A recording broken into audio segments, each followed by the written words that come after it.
그다음에 정환재, 그다음에 정재호 이런 사람들도 8월 말까지로 끝났다고 했습니다. 그런데 미처 검도불이 끝나기도 전인 8월 중순경부터서 백주름이가 목동에 있는 스포츠 조선에 연재물을 시작합니다. 남픽션. 다 깎아지 돼가지고 또 돈을 벌겠다고. 그러니까 자기가 생전 처음 접해보는 이 엄청난 사실을 그냥 그대로 자기 머릿속에만 가슴 속에만 담아놓기가 있기가 싫은 것이 임금님 기는 당나귀 기가 아니겠습니까? 사람은요 비밀을 혼자 간직하기 싫어요.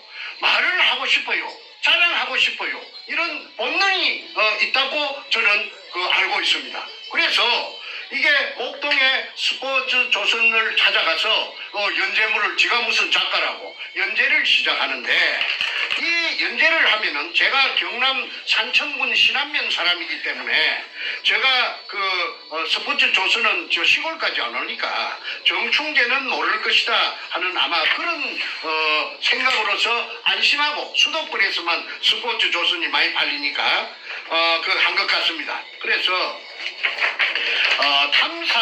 이게 이제 스파치 나갑니다. 스파치 인터넷에서 찾아냈습니다. 스파치. 요 스파치 나가는데, 여기 보면 탐사 전문가 백준엄, 넌픽션, 소설이 아니란 말이죠. 사실이란 말이죠. 넌픽션 보물을 쫓는 사람들 본지 연재. 그래서 사진까지 요 뺏겨갖고, 요 앞으로 요 집필 방향에 대해서 이렇게 소개를 했습니다. 그런데 금을 쫓는 사람들입니다. 그래서 이제 이게 말하자면은 실화, 보물을 쫓는 사람들, 3부, 66, 글, 백준엄, 일러스트, 김동욱 해서 이렇게 사파까지 하면서 요 66회에 66번째, 66번째 3부입니다. 부산항 잠수함 기지 보물 해가지고 나옵니다. 제가 한번 읽어보겠습니다. 비디오 테이프를 보자 인공불이 있다고 확신했다. 그러면 인공불인데, 제가 시종일관 주장했던 거는 의뢰공장의 한 가닥이다. 일제 의뢰공장의 한 가닥이고 그 속에 금이 이등충이라는 항도세 포대에, 마다리 포대에 금이 가득 들어서 백억이 백백이 차 있었다. 아까 탁종수도 아까 백준엄이 옆에 그 도둑놈 서도둑놈 김성태 옆에 앉아있던 놈이 거기 48년생 해병대 출신 용산역 앞에 방패 탁종수입니다. 탁종수가 쓴 학에서 봤지 않습니까?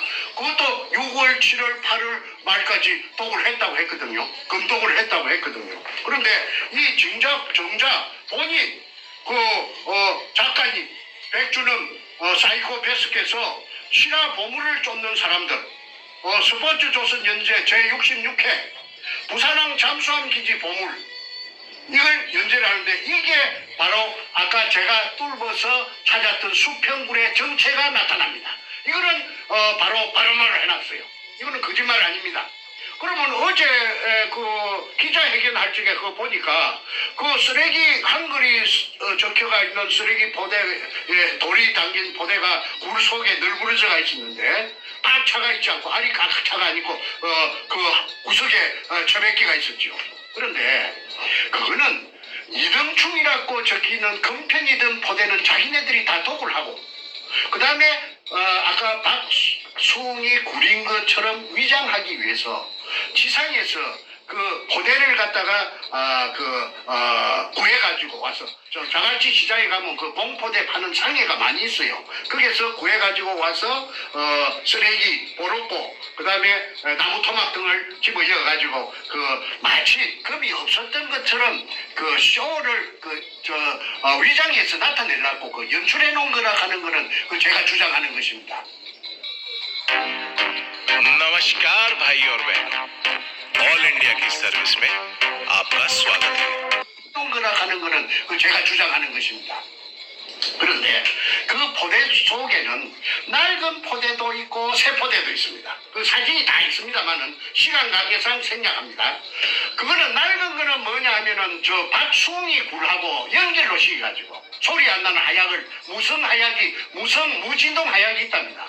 그걸 통영의 다이버 김은택이가 그 굴속에 들어가서 찾아냈어요. 직경 60cm, 길이 3m 되는 통로를 뚫어가지고 박숭이 굴속에 원상 회복 차원에서 다 들어차 저희있던 그 포대를 갖다가 그 70cm, 직경 70cm, 길이 3m 통로로 2m 밑에 그걸 끄잡아 올려가지고 연출해가지고 그 모자라니까 귀찮고 모자라니까 새 포대를 갖고 와갖고 그래가지고 그 새 포대에다가 온갖 쓰레기 버렸고 건축 폐기물 처리장이니까 나무 토막 이런 걸 이어가지고 막 쑤셔가지고 새거 헌거 철철철철 사가서 박숭이 굴은 철철철 사가서 나는 그거 하고 생생한 거하고 섞기가 있다는 걸 제가 알았죠.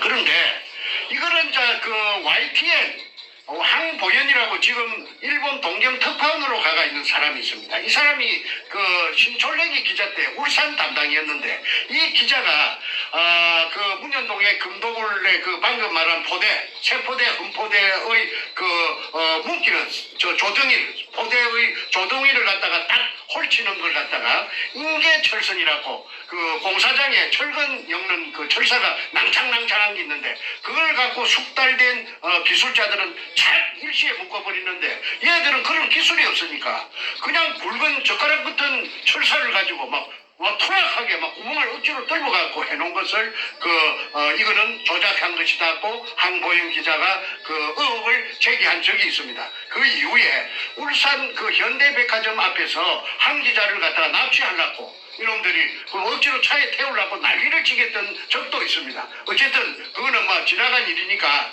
그거는 그 정도로 참고적으로 말씀드리고 실화 보물을 쫓는 사람들의 이 66회 차이에 제가 그토록 주장하던 지하 16m 제가 판 수평굴의 진실이 있기 때문에 그 판단은 여러분들께서 들어보시고 한번 누가 거짓말을 하는지 한번 해보시기 바랍니다. 제가 한번 읽어보겠습니다. 어느 날 최상훈은 제일 끝에 앉았는 그놈이 다이버 그놈입니다. 최상훈이 잔뜩 흥분된 목소리로 전화를 걸어왔다. 백형, 백주는 말하죠. 백형, 김성태가 뚫은 곳에 무인 카메라를 넣어보니까 지표면에서 4m까지 물이 차있고 그 밑으로는 안반인데 지하 16m에서 수평 동굴이 나왔어. 그리고 그 동굴 입구에는 마대로 차곡차곡 동굴을 막아 놓았어. 차곡차곡 동굴 입구를 막아 놓았어. 그러면 그 공간이 없이 각 들어차져 있다는 말이죠. 30분 동안 카메라를 돌려가며 촬영했지만 자신의 생각으로는 과거 일본 군들이 파놓은 동굴 입구를 정확하게 관통한 것이 틀림없다는 것이었다. 다이브 어제 마이크 잡고 씨부리던 거짓말하는 그놈입니다. 그놈이 그렇게 백두목에게 전화를 걸어온 이게 이제 시발입니다. 또 수평 동굴이 나왔어. 틀림없다는 것이었다. 최상훈 같은 수중 발굴 전문가가 흥분해서 소리칠 정도라서 나 역시 지하 동굴의 실체를 믿어 의심치 않았다. 다음날 수중 촬영한 테이프의 복사본이 서울 내 사무실에 당도했다. 필자는 그때의 전율 어린 흥분을 잊을 수가 없다. 필자가 백주놈이죠. 김성태가 직경 60cm로 시추한 곳에 최상훈이 잠수하여 촬영한 내용이었다. 최상훈이 들어갔습니다. 그래갖고 수중 카메라 촬영했답니다. 카메라는 지하 3m부터 매우 깨끗한 물속으로 서서히 내려가며 지상에 설치된 모니터로 하상을 전송했다. 동굴 전체에 물이 꽉 차 있었다. 카메라가 내려가며 찍은 청색 안반은 마치 태고의 신비를 벗겨주는 듯 푸르게 빛을 발하고 있었다. 약 5분 정도 내려갔을까? 갑자기 수평 동굴이 나타나고 이제 16m 다 내려갔죠. 나타나고 그 앞쪽에는 수많은 마대가 차곡차곡 쌓여 있었다. 제 말하고 제 주장하고 똑같지 않습니까? 공간이 없이 거기가 일본 놈들이 재고 나간 끝입니다. 그러니까 저쪽 반대쪽으로 재여 있는 그 포대 뒤쪽으로 나가면서 계속 재면서 나갔기 때문에 그게 공간이 있을 턱이 만무합니다. 그러니까 내가 그렇게 목이 쉬도록 그렇게 피를 토하도록 주장한 것을 고맙게도 이 백두목께서 이렇게 써놨어요. 차고 다시 한번 읽어보겠습니다. 그 앞쪽에는 동굴의 입구를 말합니다. 앞쪽에는 수많은 마대가 참 어지럽게 난잡하게 흐트러지게 쌓여 있는 것이 아니고 차곡차곡 쌓여 있었다. 질서정연하게. 어제 최상훈이 감격해서 소리친 문제의 그 장면이었다. 최상훈은 감격에 기운 나머지 집으로 테이프를 가져가 부인이랑 밤새워가며 이젠 고생 끝! 행복 시작이라고 소리쳤다고 한다. 필자 역시 16m 안반 지하에 자연적으로 생긴 굴이 아닌 분명 인공굴이 존재한다는 사실을 더 이상 의심할 여지가 없었다. 마대를 차곡차곡 쌓아놓은 굴 입구 반대쪽은 큰 안반이 막고 있었다. 불현듯 일본 군들이 패전 후 도망가며 굴 입구를 폭파했던 흔적일 것이라는 생각이 스쳐 지나갔다. 이날 매작물 발굴 업계의 후배 김인호가 찾아왔길래 지하 동굴 비디오 테이프를 보여주었다. 그 역시 벌어진 입을 다물지 못했다. 하지만 그 누가 짐작이나 했으랴. 그 순간의 어리석은 판단과 결정이 앞으로 나에게 다가올 뼈저린 고통의 서막이었음을 나는 비디오 자료와 투자 계획서를 가지고 10여 팀 이상의 투자자들과 미팅을 가졌다. 이게 이제 그 돈을 구하는 겁니다.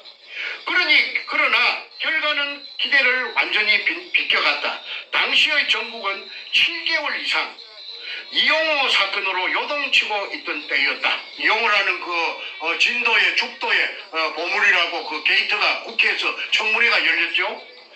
설령 이용호와 아무런 관련이 없더라도 보물에 관한 말을 입에 담는다는 자체가 어려운 시기였다. 언론 매체들의 대대적인 보도로 보물선 발굴에 대해 부정적인 여론이 확산됐기 때문이다. 보물선 얘기를 꺼냈다가 망신만 당했다는 사람도 많아졌다. 이게 이제 66회입니다. 그 다음에 67회. 왜 이걸 이러느냐면 이제 땅을 산 김홍라이를 찾아가서 접촉하는 장면이 있기 때문에 제가 이걸 낭독합니다. 두 번째 67회. 나는 비디오와 투자 계획서를 투자자들에게 보여주었다. 그들은 딱히 아니란 말은 하지 못했지만 미심쩍어하는 듯 했다. 설마 이렇게 좋은 일이 자신들에게 올 정도라면 뭔가 모르는 사실이 숨겨져 있을 것이라는 의심이었습니다. 일확천금의 꿈이 눈앞에 보이지만 결코 현실로 이루어질 것 같지 않다는 판단이었을 것이다. 결국 투자자 유치는 별다른 진척을 보이지 않았다. 그래서 우리는 주식회사 설립 문제를 의논하기 시작했다. 필자는 이 문제를 본격적으로 협의하기 위해 부산으로 내려가는 길에 잠깐 대구에 들렸다. 한 투자자와의 미팅 약속 때문이었다. 지하 동굴이 찍힌 비디오를 스폰서들에게 보여줘도 그들은 설마하며 투자를 망설이는 상황이었다. 예상대로 대구에서의 투자자 미팅은 별로 시통치가 못했다. 뭔가 모를 불안감을 안고 그날 오후 늦게 부산에 도착해 김성태, 조옥규는 김성태의 중마고 돌팔이 치과의산 조방 앞에 그 다음에 다이버 최상훈 등을 만났다. 김성태는 최근 보물 발견 후의 지분 문제 때문에 정충재와 갈등을 빚은 탓인지 마음이 편치 않아 보였다. 나는 김성태의 입장을 충분히 이해했다. 하지만 그렇다고 선뜻 두 사람 사이에서 누구 한 사람의 손을 들어주는 것도 바람직한 일이 못 된다고 생각했다. 좀 더 분명히 말하면 그들을 만난 지 불과 20여일밖에 되지 않은 터라 섣불리 누구의 잘잘못을 따지기가 쉽지 않은 탓이었다. 하지만 이 발굴 사업을 진행하려면 당사자들끼리 한자리에 모여 분명하게 입장을 정리해야 했다. 나는 그들에게 단호하게 말했다. 우리는 서로 믿어야 합니다. 신뢰 없인 아무 일도 못합니다. 갈등이 계속될 경우 나는 이번 일에서 손을 떼겠습니다. 그날 저녁 몸이 파김치가 된 채 서울로 올라왔다. 온갖 생각으로 머리가 아파왔다. 막 잠을 청하려고 하니 김성태로부터 전화가 걸려왔다. 그는 혼란스러움에 빠져든 나를 설득하기 시작했다. 정충재의 발굴 지분은 약 20% 정도를 주는 것으로 해서 일단 주식회사를 자산을 먼저 만들자고 제의했다. 그동안 이 일을 도와주었던 모든 투자자들을 이사나 보문으로 영입해서 정상적인 발굴 작업을 벌린다면 문제가 없다는 논리였다. 이거 이제 대해서 정충재에게 발굴 지분 20% 정도를 주자고 이제 저희 똘마니 올 여름을 강타한 살인적인 폭염, 그리고 기록적인 폭우 기억하시나요? 저희 똘마니 그러니까 똘마니 조수 좋은 말로 조수 소도동로 김성태가 이제 주인이 됐어요. 백준엄이 이 사이코패스가 나타나니까 그래서 정충재의 몫으로 요 한 비춰 주실랍니까? 20%를 배당해 놨습니다. 20%. 그런데 여기에 정충재는 저 주주총회 창립 발기 호세도 살기 할 때 저는 안 갔기 때문에 그거 하는 줄도 몰랐기 때문에 20%가 된 줄 몰랐습니다. 이 20%는 제가 인정한 20%가 아니고 오늘 이 글을 읽어보니까 김성태라는 나의 조수 나에게 온갖 아첨을 들든 내가 죽으라 크면 죽고 살아 크면 살든 내한테 눈도 똑바로 크게 못 쳐다보는 그 항소 같은 김성태가 이제 새로 나타난 굴을 뚫고 나서 나타난 이 교활한 백두목에게 20%를 정해갖고 요게 받아놨다는 것이 여기 나타납니다. 요게뿐만 아니라 또 있습니다.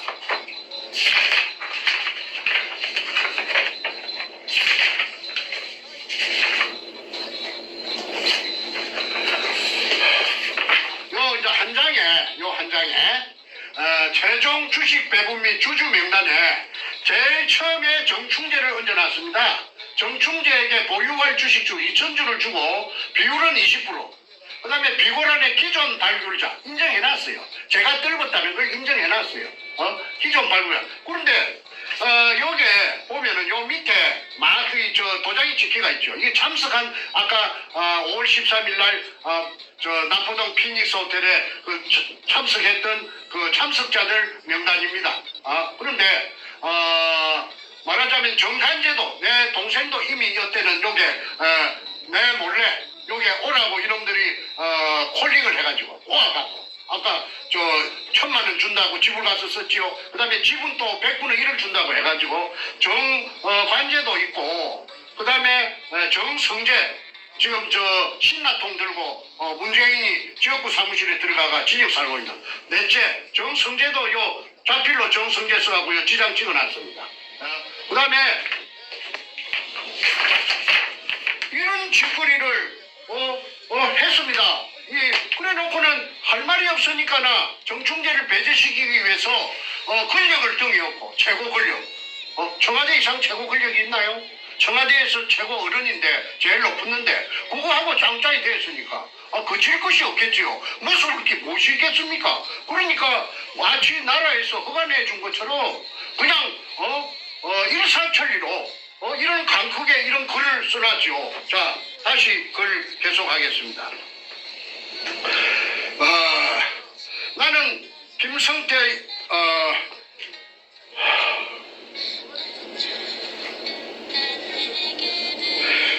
일견 일리가 있다는 생각이 들었다. 하지만 나는 대답을 주저했다. 그러니까 주저했다. 이 말은 김성태가 이렇게 하자 저렇게 하자 이제 모사를 끼미는 것을 백준엄이 처음에는 선뜻 응하지 않았다는 말입니다. 일단 그 자리를 벗어나고 싶은 생각이 우선이었다. 그로부터 며칠 동안 나는 정말 많은 고민을 해야 됐다. 또다시 실패한다면 인생에서 실패를 이놈이 무수해요. 그러니까 이 정충재를 배제시킴으로써 실패가 된다면 정충재가 만만치 않은데 실패가 된다면은 이 인생에 이런 기회가 다시 올 수 있겠나 하는 그런 걸 갖고 고민했다는 말입니다. 그때 받을 상처는 나로서는 감내하기 힘들다는 생각이 미쳤다. 하지만 하루에도 몇 번씩 김성태의 중마구 돌파리 치과의사 조옥규, 최상훈, 남포동 다이브 쇼 하는 최상훈 등이 신천지 백화점 1층에서 번갈아 가며 날 설득했다. 결국 나 이럴 수밖에 없구나. 또다시 나는 흔들리고 있었다. 그러니까 백주놈이는 자꾸 새놈이서 조사대치니까 정충재를 대통령까지 뒤에 있는데 그 촌놈의 새끼 그 진주 사는 정충재 그 새끼 그 팽시켜버리자 이 말을 그렇게 저 최상훈, 조옥규, 김성태 서희서 백주놈에게 이제 압박을 가한다는 말입니다. 자 68회 세 번째입니다. 고민을 거듭하던 나는 결국 김성태 등의 강국한 요청을 뿌리칠 수 없었다. 결국 그들의 요구에 따르기로 결정하니 한결 마음이 편했다. 물론 많은 어려움이 예상되지만 목적지까지만 가면 된다는 생각을 하니 자연스럽게 불면증도 해소됐다. 그렇게 잠도 못 잘 정도로 그 갈등을 겪었다는 말이죠. 어쨌든 당분간은 좀 더 참고 인내하기로 하였다. 한 번 결심한 이상 나는 추진력 있게 이를 밀어붙여야 했다. 부산으로 내려가서 그동안 이 작업에 투자했던 모든 사람들을 모아달라고 했다. 이 사람들이 이제 그 죄를 잡아연 사기 피해자들이 됩니다. 총 20명이었다. 그 중에는 순박하기 이를 데 없는 시골 사람들도 있었다. 농사를 지으며 어렵게 돈을 모아 보물선 탐사를 도와준 이들이었다. 나는 최선을 다해 사업 계획을 설명했다. 그들은 나의 회사 설립 취지에 적극 지지해 주었다. 이에 힘을 얻은 나는 다시 한번 의욕을 키워가기 시작했다. 나는 또 다른 투자자를 유치하기 위해 동분서주했다. 평소 호영호재하며 8년간 만나온 이성우를 찾아갔다. 그는 서울 강남 신사동에서 부동산 전문회사를 경영하고 있었다. 이성우에게 그간의 상황을 설명하고 도움을 요청했다. 이틀 후 그는 자신의 오랜 비즈니스 파트너라며 나이가 70이 가까운 오남식 씨를 소개했다. 나는 일단 그에게 보물선 발굴에 대한 브리핑을 했다. 하지만 그의 반응은 심통치 않았다. 다음날 아침 함께 부산에 내려가기로 했다. 부산에 도착해 작업 현장을 직접 보여주었더니 마침내 그가 호기심을 보이기 시작했다. 나는 그에게 이 토지를 오 사장님이 구입해 주시면 2개월 후에 2배로 우리 회사가 재인수를 하고 자, 2달 뒤에 배로 더블로 돈을 주겠다. 땅을 산 돈을 주겠다. 발굴 지분의 5%를 주겠다고 약속했다.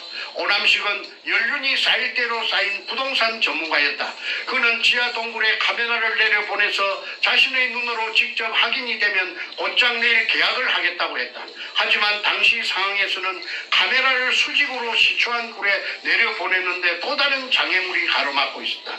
우리는 그 장애물을 제거해야 했다. 그래야만 오남석이 투자를 이끌어낼 수 있었던 것이다. 16m 물속 아래에는 쇠 파이프가 있고 이게 이제 정충기에 들어올까 싶어서 장애물 박아놨던 그 쇠 파이프를 말합니다. 그 3개 아까 사진 보신 그 쇠 파이프 3개가 있고 한 개에 30g이나 나가는 30kg이나 나가는 쇳덩어리를 쇳덩어리를 그렇게 쇠 파이프 3개하고 쇳덩어리까지 막 장애물로 박아놓은 것입니다. 정충제가 쳐들어올까 봐서 강력한 자석을 로프 끝에 묶어서 아까 제가 지람철이라고 말씀드렸죠. 마치 낚시하듯이 줄을 풀었다 감았다 하기를 새벽 3시까지 반복하였다. 모두들 허리가 아파서 절절 매면서도 악착 같은 심정으로 열심히 작업에 임했다. 기어이 무인 카메라를 내려보내고 지하 동굴 입구에 쌓아놓은 마대를 오남석 씨에게 확인시켜 주었다.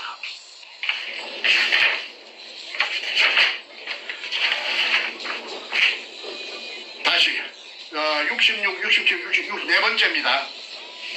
오남석은 고개를 끄덕이며 투자하겠다는 의사를 분명히 했다.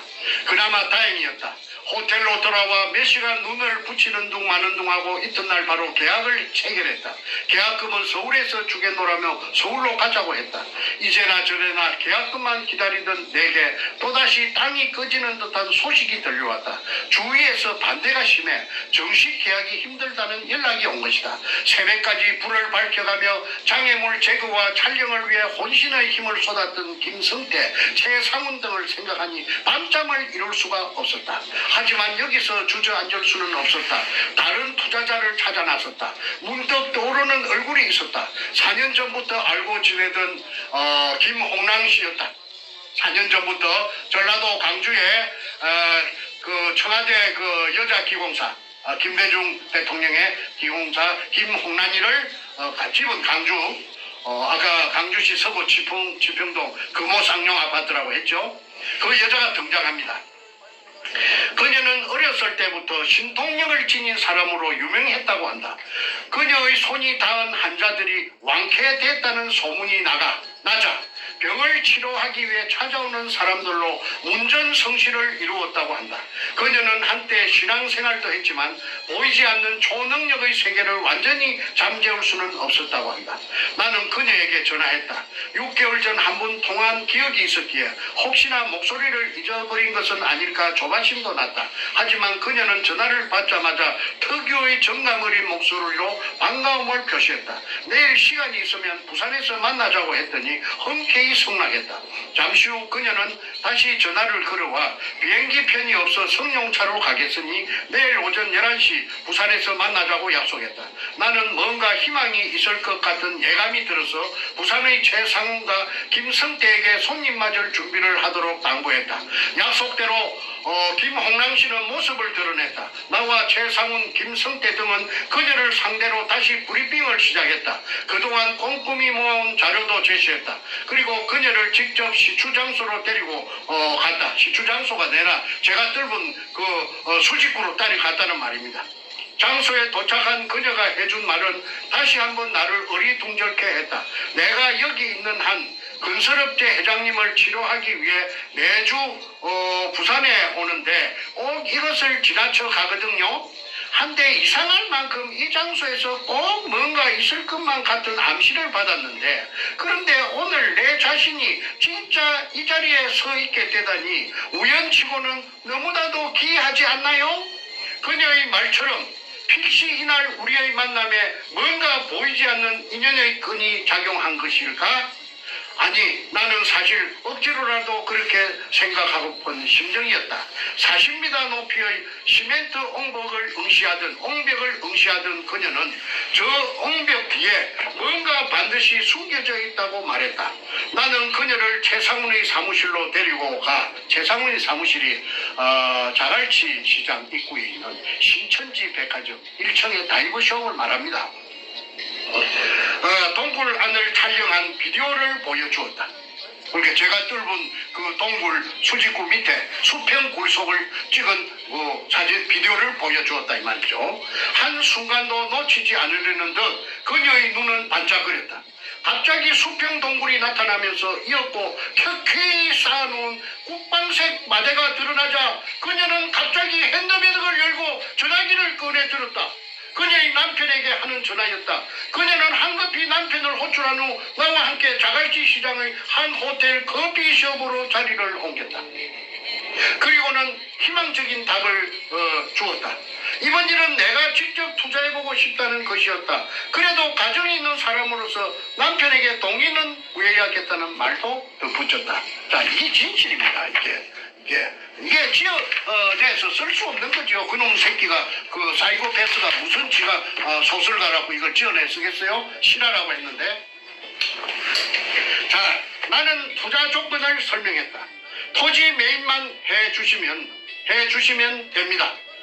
보셨다시피 동굴은 이미 확인된 것이니까 설령 그 안에 기중품이 없다 치더라도 동굴을 이용해 관광지를 만들면 이제 일제 의료공장이란 말이죠. 관광지를 박숭이 굴이 무슨 관광지가 됩니까?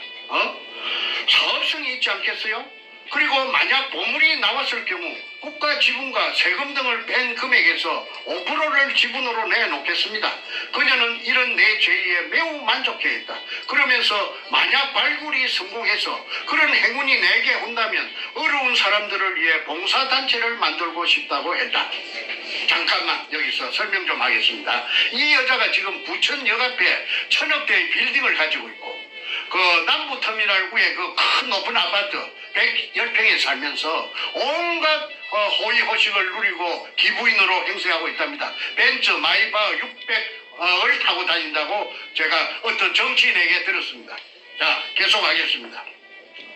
그 여자가 그 기공소를 운영할 때는 그 2002년 이전에 그 금독을 이전에 할 때는 서울 강남에 신사동 거기서 명상원이라는 기공소를 했는데 그게 지금 더불어민주당 출신의 그 기라성 같은 국회의원들이 주로 여자 국회의원들이 거기가 집합소랍니다.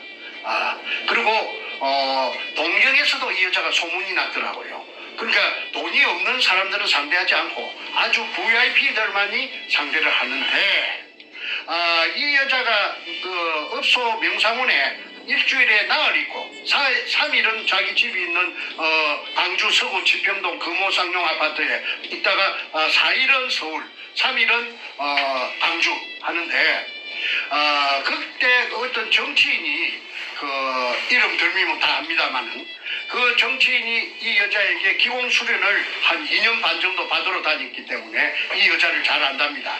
그런데 이 여자가 그 당시에 집세를 한 달에 못 줘가지고 절절 면접도 한두 번이 아니래요. 그렇게 임대료를 못 줘가지고 월세를 못 줘가지고 그래 한 여자가 지금 마을바위를 타고 다니고 천억대 그 정치인이 그렇게 하더라고. 저 부천역 앞에 1,000억대 2,000억대짜리 빌딩을 갖고 있고 그 다음에 110평짜리 그 금호 아시아나 아니 저 남부 터미널 위에 자이 아파트인가 그 어마어마한 아파트에 산다는 정보를 저한테 준 적이 있습니다. 자 계속하겠습니다. 자, 정선생님, 오늘 지금 뭐 1시간 반 갔는데 시간이 좀 길어지니까 이제 좀 마무리로 가야 될 것 같아요. 예, 그러면은 예. 이걸 다 못하니까 여기서 다음번에 하고 제가 제가 좀 몇 가지 드릴 말씀도 있어서 좀 마무리를 가야 될 것 같습니다. 네, 하나만 더 하고요. 말씀하세요. 요 지금 사람들이 금이 나왔는가 안 나왔는가, 금이 나왔으면 양이 어느 정도 되는가를 상당히 궁금해해요. 그래서 그 대답은 내가 꼭 드려야 되겠다.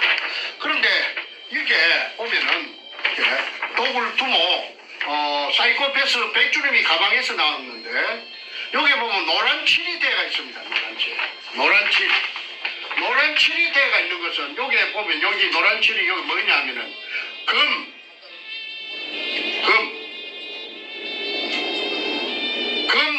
품목이 노란색으로 되어 있습니다.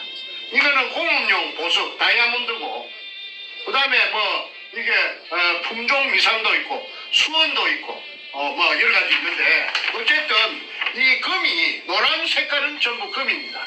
그러면 1공장에서부터서 5공장까지 금이 고르게 분포되어 있는데 이 금을 얘들이 내가 판 군형은 요겁니다. 수직구 요리 통해 갖고 요게 돌아다니면서 해골로 세어봤는데 물로 빼내고 나서 해골로 백주름이 직접 세어봤답니다. 세어봤는데 980개라고 그 말이 과천에 사는 대구 사람 아무개 씨가 저에게 백주름이하고 직접 들었다고. 백주름이 잘 아는 사람, 형님 동생 아는 사람인데 백주름이가 직접 말하더라. 980개라고. 그걸 들은 사람이 여럿이 있습니다. 만약에 앞으로 입증을 할 때가 있으면 그 사람들이 다 정인이 돼 줄 거라고 보고 그 사람들이 확인서도 써줬습니다. 자, 그 다음에 이진된 부분은 다음 시간에 하기로 하고 오늘 시간이 많이 갔기 때문에 오늘은 여기서 일단은 시간이 그렇게 빨리 흘렀나요?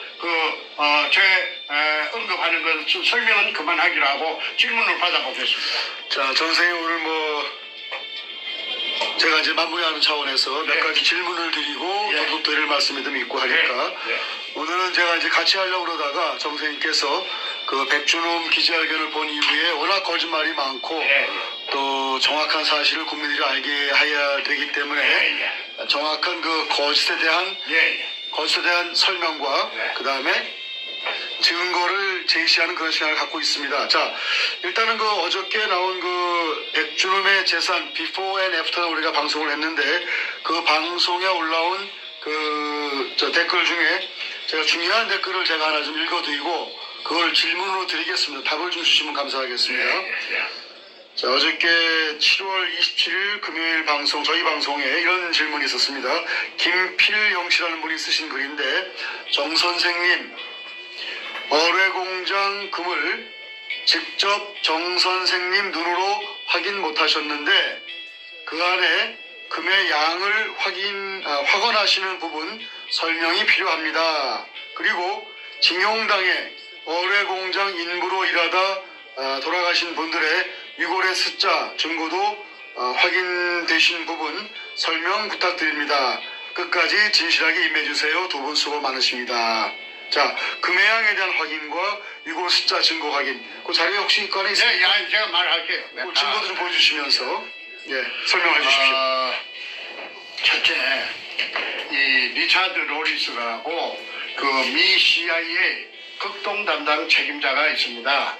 그분이 제 말만 듣고 금 찾는 계약을 하고 금 찾는 작업을 2년 반 동안이나 저하고 할 리가 만무하겠죠. 그분이 나중에는 국방성 동아태 담당 부차관보까지 하신 분인데 대단한 분이 계십니다. 그런데 그분하고 저하고 사이에 그 비밀 계약을 한 서류가 문건이 있기 때문에 일단 이것부터 먼저 보여드리고 부수적으로 설명하겠습니다. 이거는 이게 인천에 영암모자 인천방송 주주 일대 주주 백성학 씨도 여기에 사인이 되어 있습니다. 그거는 책에 다 공개가 되어 있기 때문에 그런데 이게 이제 CIA가 뜬금없이 왜 여기 나오느냐면 CIA가 아시다시피 제일 세계에서 정보를 많이 아는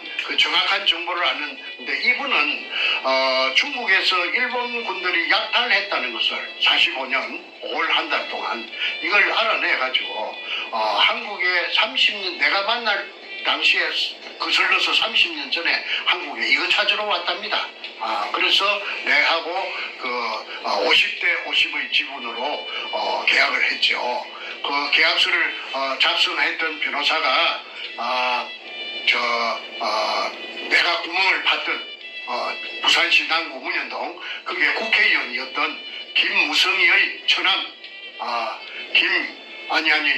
김무성이의 처남 최양일입니다. 김무성 마누라의 오빠. 그 사람이 미국에서 대학을 나왔는데 이분이 나에게 소개를 해서 만나는 것이 리차드 로리스였습니다. 그래서 이 사람들이 CIA가 아무 근거 없이 2년 반 동안 저하고 이런 계약을 해가지고 50대 50으로 하진 않습니다. 그런데 이 계약이 끝까지 가지 못했던 것은 2011년이라고 기억됩니다. 미국 뉴욕의 그 맨하탄에 그 무역센터가 그 오사마 빈 라덴이 그 하는 조종하는 그 비행기가 그 건물에 들어가면서 그 큰 사고가 났죠. 그것 때문에 그 1년간 그 딜레이 연기하자는 그 미국의 그 엄청난 재앙이 왔으니까 그걸 제가 거절을 했기 때문에 그 미국 사람들하고 2년 반 만에 끝이 났고 제가 독자적으로 그런 과정이 있었기 때문에 독자적으로 그 다음 해 3월 2일 날 제 혼자 힘으로서 그 수직구를 완성했었고 그 다음에 이제 금을 봤느냐 했는데 그 금을 제가 봤죠.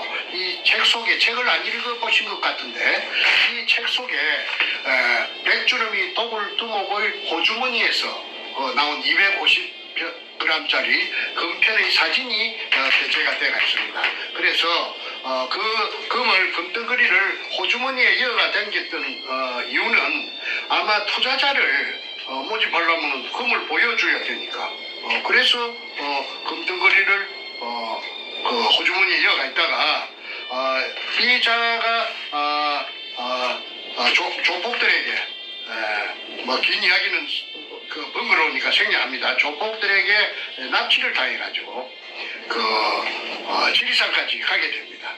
그때 내가 마루에 올랐을 적에 이 사이코패스를 낚아가지고 들어가지고 그 아주 왜소하니까 들어가지고 이게 그 250g짜리 그 금편입니다. 100 주름이 소지했던 금편 설명을 했죠. 이 두께는 사진을 찍을 수가 없었죠. 그러니까 이 50g짜리 이거는 250g짜리입니다. 250g짜리, 500g짜리 그 세 가지 종류가 있었고 이걸 은행에서 돈처럼 예금도 하고 인출도 하고 또 암시장에서 굉장히 선호하는 그런 야미로 거래가 됐던 그런 사실도 제가 다 알아냈습니다. 그러니까 이 세 가지 종류의 금이 일본 분들이 중국의 은행을 털어가지고 그 항토색 마다리 포대 속에 이어가지고 잠수함 26척에 싣고 왔다고 잠수함 이름까지도 아까 CIA 리차드 로리스 씨께서 다 찾아냈습니다. 그러니까 책도 읽어보시지 않고 앞전에 수없이 찍은 그 프로를 보시지 않았기 때문에 그런 의아심이 있는 것 같은데 더 이상 길게 설명을 하지 않겠습니다. 금이 없었다면은 이런 사건이 지금까지 연결돼 가지고 끊어지지 않고 지금까지 흘러올 수가 없는 거 아니겠습니까? 아까도 말했다시피 땅을 왜 삽니까? 땅을 말만 믿고 땅을 삽니까? 눈으로 확인하지 않고 땅 몇 푼 주고 사는 게 아니잖아요. 그 다음에 또 하나는 유골이 있느냐 없느냐 거기에 대해서 설명을 그 질문을 해왔기 때문에 설명하겠습니다.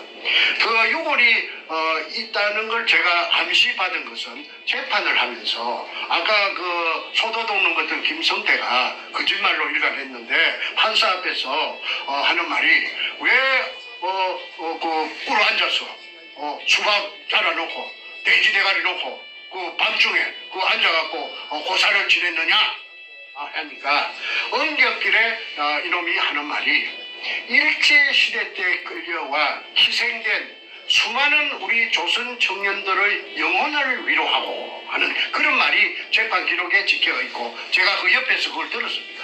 저도 처음 아는 사실이었습니다. 제가 주체인데 제가 주체 아닙니까? 제가 주체인데 제가 모르는 사실이 뜬금없이 그 무식한 놈 입에서 그런 말이 나왔을 때 저 깜짝 놀랐어요. 이야 이거 무슨 이런 일이 있네. 이거 뭔가 이거 무슨 모멘트가 되겠다.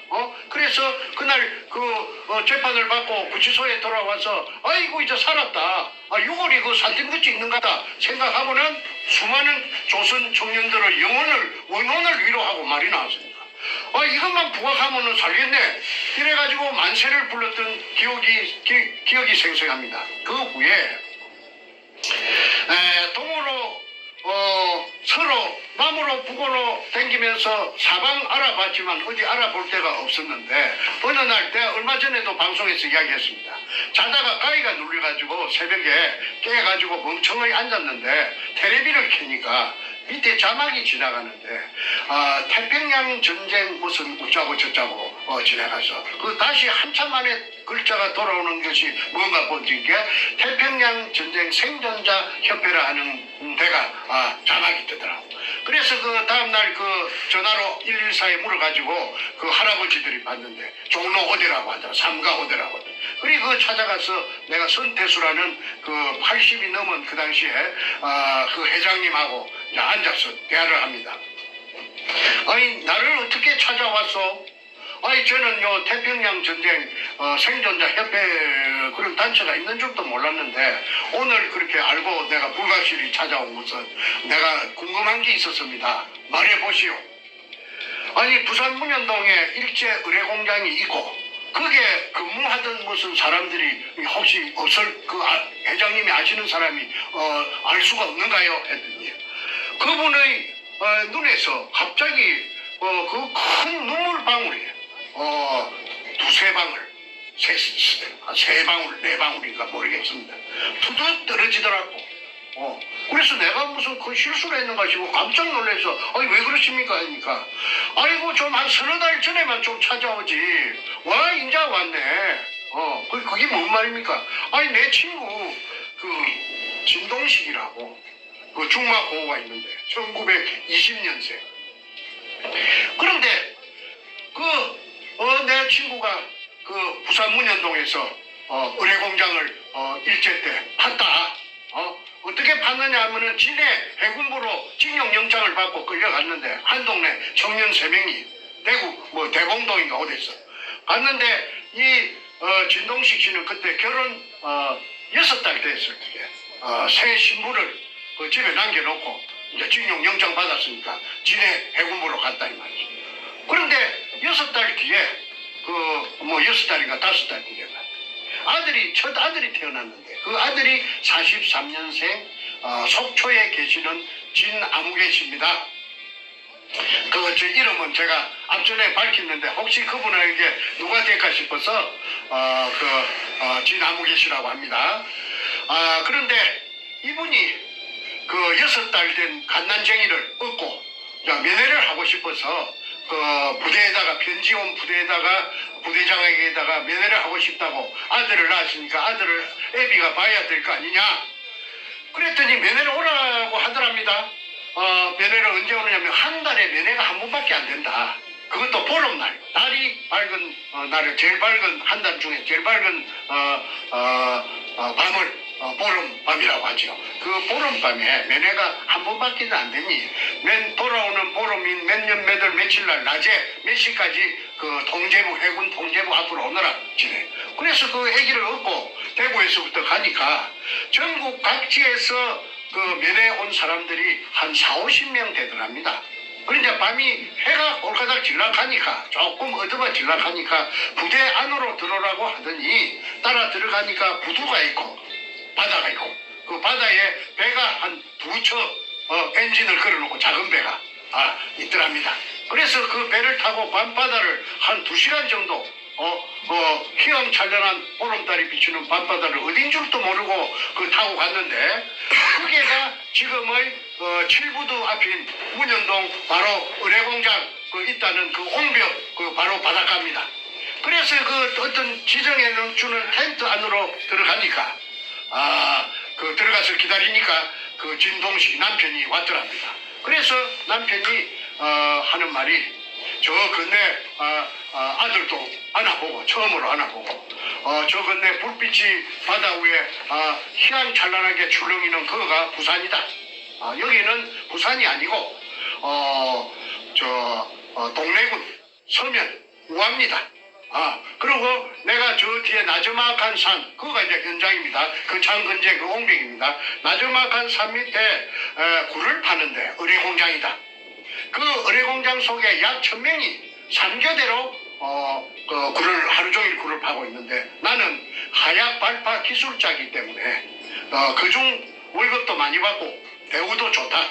먹는 것도 다 차별이 나고 자는 것도 차별이 난다. 그러니까 걱정하지 말아라.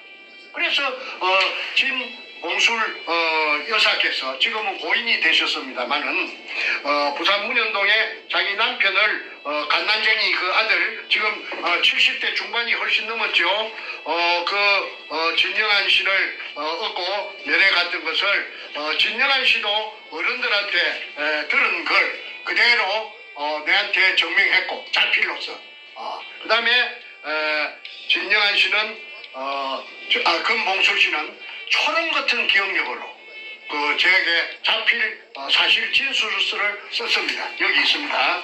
이거는 강원도 속초시 조양동 상원주택 나동 202호 금봉술 22년생 남편은 20년생. 그걸 제가 읽어보겠습니다. 이거는 위에 이 사진 있는 이거는 그 굴을 팠던 그 20년생 진동식 씨의 일제강제연행 한국생존자협회 회원가입 원서입니다. 그래서 요 일본에서 그 바약 발파시에 돌이 날라와서 그 눈알이 하나 파열돼 가지고 장애인 시각장애인으로 평생을 사시다가 내가 저 손태수 회장님 만나기 뭐 3달인가 4달 전에 돌아가셨다고 하죠. 그 부인인 금봉술 할머니께서 써준 그 사실 확인서 그 면회 같은 그걸 내가 한번 읽어보겠습니다. 진술인 금봉술은 사단법인 일제강제연행 한국생존자협회 강원도 지부 회원인 진동식의 처입니다. 제 2차 대동아 전쟁 때 남편 진동식은 발파 기술자로서 1942년 4월경 본적지 대구시 봉산동에서 일제에 의하여 강제 징용되어 처음에는 경남 진해의 일본군 해군부대 기지시설 부대에 배속되어 근무하다가 진해에서 약 200km 떨어진 곳으로 근무지를 이동하여 밤낮을 가리지 않고 바닷가 옆 낮은 산이 있는 곳에서 지하 의뢰공장을 굴착하였다고 남편이 생존 시 수차례 저에게 일제징용 때 이야기를 하였습니다. 그리고 생존자협회 공동회장 선태수 씨와 강원도 지부장 태갑 씨에게도 위 사실 이야기를 여러 번 하였습니다. 또한 일본 군 의뢰 지하 공장 위치를 남편이 나중에 확인해 보니 지금의 부산시 남구 문현동이라고 하였습니다. 진수리는 당시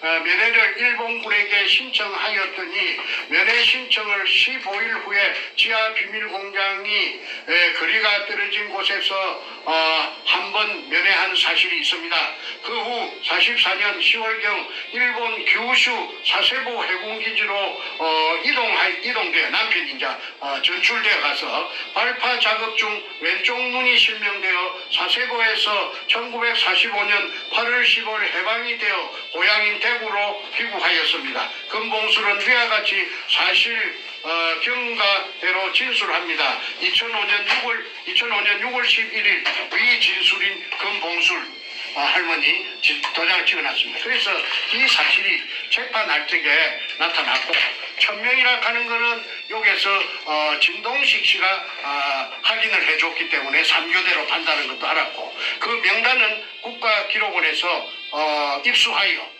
진해 해군부에 끌려갔던 진용됐던 사람들은 아무도 신고가 된 사람이 없어요. 그런데 그 명단을 누가 해킹 잘하는 사람이 해킹을 해가지고 지금 제가 가지고 있는데 약 940명의 그 애정대 그 진해로 끌려가서 정발되었던 명단이 저한테 있고 그 다음에